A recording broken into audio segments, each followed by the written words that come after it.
अस्सलाम वालेकुम बच्चों, आज की क्लास में हम सीखेंगे दो चश्मे हे को मिलाकर लिखना सीखें। अब ये है बे, पे, ते, टे। आइए इसमें हम दो चश्मे हे मिलाएंगे।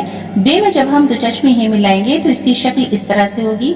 ये हो गया भ।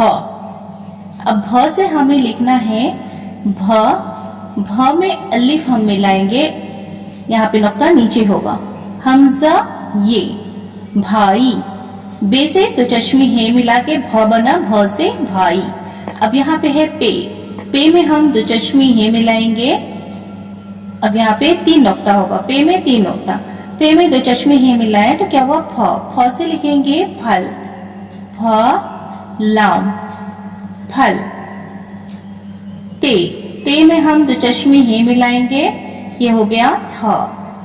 थ से हम लिखेंगे थैला, थ ये लाम, लाम के साथ अलिफ मिलाएंगे।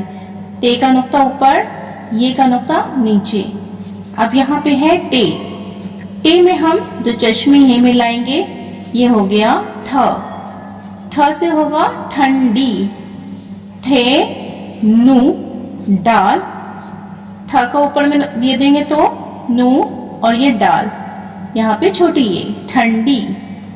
भाई फल, थैला ठंडी।